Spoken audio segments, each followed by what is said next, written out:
Ada satu anekdot ya, anekdot sebelum saya jawab ini. Salah satu seorang teman saya senior di majelis tarjih itu paling pintar membuat anekdot. Nah, suatu ketika ada seorang kiai ketika melaksanakan satu kajian atau pengajian, ada jamaahnya perempuan yang sering hadir. Jamaahnya ini keriting karena pakai apa, bukan pakai jilbab ya, ya biasa kayak orang desanya, kayak Mbak Tutut lah dulu itu. Akhirnya keritingnya kan kelihatan. Suatu ketika hadir di pengajian, loh kok rambutnya lurus.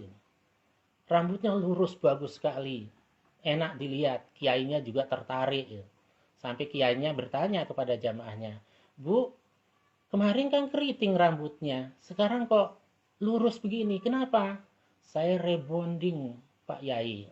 Oh, rebonding. Rebonding itu apa artinya? Ya meluruskan.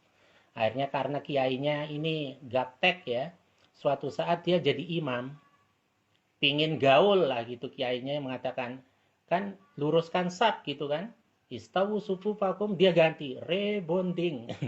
Akhirnya jamaahnya itu bingung, itu maksudnya luruskan sap sebagaimana lurusnya rambut dari jamaah putrinya itu. Begini Bu, Bu Dokter.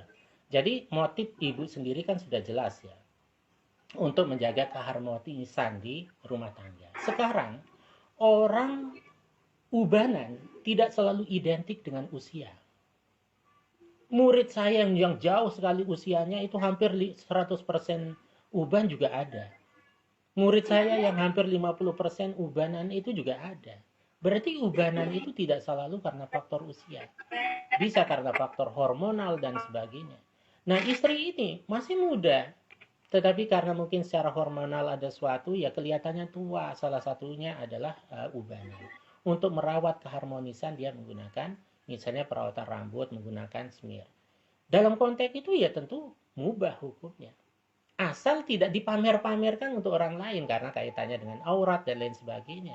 Nah, karena itu substansi pertanyaannya menjadi menarik tadi itu.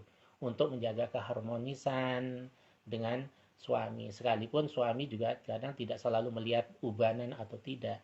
Malah ada suami yang senang lihat istrinya keriput karena tidak dilirik orang lain misalnya. Atau istri senang lihat suaminya ompong misalnya karena nanti nggak laku ya. Jadi malah tambah harmonis juga. Ya, jadi tergantung pada bagaimana komitmen berdua. Tapi secara prinsip, secara hukum ya tentu hal itu menjadi sesuatu yang boleh dengan catatan tadi itu hanya untuk relasi antara istri dengan suaminya.